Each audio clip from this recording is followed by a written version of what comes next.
একদিন বৈকুণ্ঠে পক্ষীরাজ গরুর গভীর চিন্তায় ডুবেছিলেন। তার মনে প্রশ্ন, যাদের পুত্র নেই, কেবল কন্যা আছে, তবে কি তাদের পিতৃঋণ শোধ হবে না? তাদের শ্রাদ্ধ কে করবে?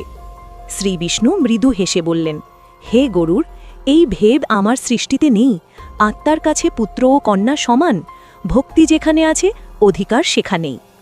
প্রভু বললেন, পুত্র না থাকলে কন্যাই পিতামাতার শ্রাদ্ধ করতে পারে, আর কন্যার পুত্র দৈহিত্র যদি পিণ্ডদান করে, তাতেও পুত্রের মতোই ফল হয়। শাস্ত্রে বলা হয়েছে, কন্যাও পিতারই আত্মার অংশ, সুতরাং তার অধিকার অস্বীকার করার প্রশ্নই ওঠে না। এই কথার প্রমাণ দিতে বিষ্ণু বললেন ধর্মদত্তের গল্প। ধর্মদত্ত ছিলেন পরম ধার্মিক, কিন্তু পুত্রহীন। মৃত্যুর আগে তার একটাই ভয়, কে তাকে জল দেবে, কে তার মুক্তির পথ খুলবে। সমাজ বলেছিল তার গতি নেই, কিন্তু তার কন্যা সুমতি এই কথা শুনে এক ঋষির কাছে গেলেন। ঋষি বললেন, মা, তুমি কেন কাঁদছ?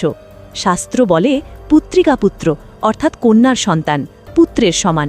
তুমি তোমার পিতাকে কথা দাও যে তোমার গর্ভে যে সন্তান হবে সেই তার পিণ্ডদান করবে। উপদেশে দৃঢ় হয়ে তিনি পিতার অন্ত্যেষ্টি সম্পন্ন করালেন। পরে তার পুত্র জন্মালো। সেই নাতি গয়ায় গিয়ে ভক্তিভরে তার দাদুর পিণ্ডদান করল। সেই রাতেই ধর্মদত্ত স্বপ্নে এসে বললেন, তোর পুত্রের পিণ্ডে আমি মুক্ত। আজ বুঝলাম, কন্যাই আমার সত্য সন্তান। শ্রীবিষ্ণু তখন গরুরকে বললেন, পুত্র না থাকলে ভয় কেন? যেখানে কন্যা আছে সেখানে অভাব নেই। ভক্তি আর শ্রদ্ধাই শ্রাদ্ধের প্রাণ, লিঙ্গ শরীরের, আত্মার নয়। যদি এরকম ভক্তিমূলক কথা আরও শুনতে চান, তাহলে কৃষ্ণপ্রিয়ার ভক্তি কথা চ্যানেলটা অবশ্যই সাবস্ক্রাইব করুন।